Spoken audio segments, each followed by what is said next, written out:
पानी पानी हो गया पाकिस्तान। आई 2010 से भी ज्यादा भयंकर बाढ़। अरब देशों की मदद के भरोसे पाकिस्तान। हमारा पड़ोसी देश पाकिस्तान, जो आए दिन दुनिया के तमाम देशों जिनमें भारत भी शामिल है, उसे परमाणु हमले की धमकी देता रहता है। वहां के प्रधानमंत्री शहबाज शरीफ भी अपने हिंसक भाषणों के लिए जाने जाते हैं। लेकिन इस वक्त पाकिस्तान खुद ऐसी मुसीबत में पड़ गया है जिसमें वो अपनी जनता की भी मदद नहीं कर पा रहा है। जनता त्राहिमाम कर रही है तो पाक अपने स्तर पर सहायता करने की बजाय अरब देशों के आगे हाथ फैला रहा है। दरअसल इस मानसून में पाकिस्तान में कुदरत का कहर बरप रहा है।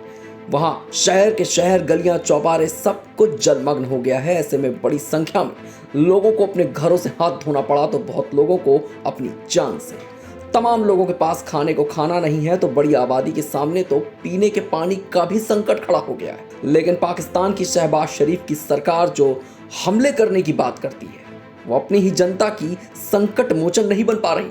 ले दे के अगर उनके पास मुश्किल से निकलने का कोई रास्ता है तो वो है पड़ोसी अरब। संयुक्त अरब अमीरात ने हालांकि पाक को मदद पहुंचाना शुरू कर दिया है, तो वहीं दूसरी तरफ सेना के जवान भी अपनी तरफ से पीड़ितों की मदद के लिए हर संभव प्रयास कर रहे हैं।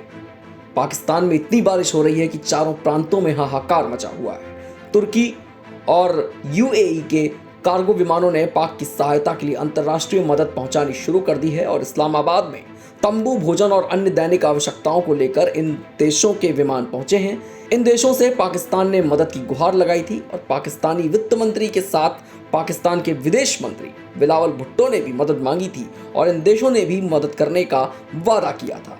असाधारण रूप से भारी मानसून की बारिश की वजह से आधा पाकिस्तान डूबा हुआ है और करीब 3 करोड़ 30 लाख लोग बुरी तरह से प्रभावित हो चुके हैं, जबकि भीषण बाढ़ की वजह से लगभग 10 लाख घर क्षतिग्रस्त हुए हैं और कम से कम 1061 लोग अब तक मारे जा चुके हैं।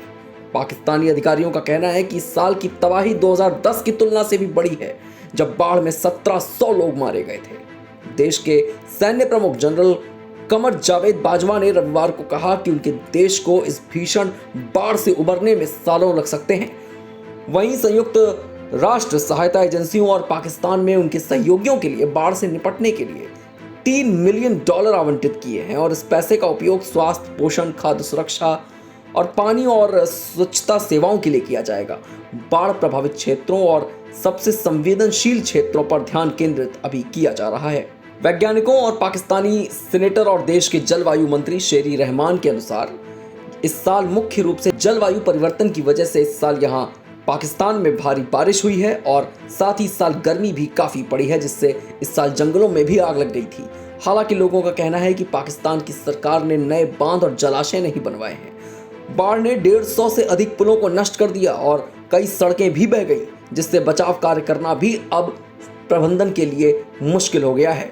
सरकार ने देश भर में बचाव कार्य और राहत कार्यों के लिए कम से कम 6500 सैनिकों को तैनात किया है। प्रधानमंत्री शहबाज शरीफ सोमवार को देश के उत्तर पश्चिम में बाढ़ से क्षतिग्रस्त विभिन्न इलाकों का दौरा कर चुके हैं। शरीफ ने कहा कि सरकार उन सभी लोगों को आवास मुहैया कराएगी जिन्होंने अपने घर खो दिए हैं। पाकिस्तान में कुदरत के कहर ने सब कुछ खत्म कर दिया है। पाकिस्तान डूबने की कगार पे है।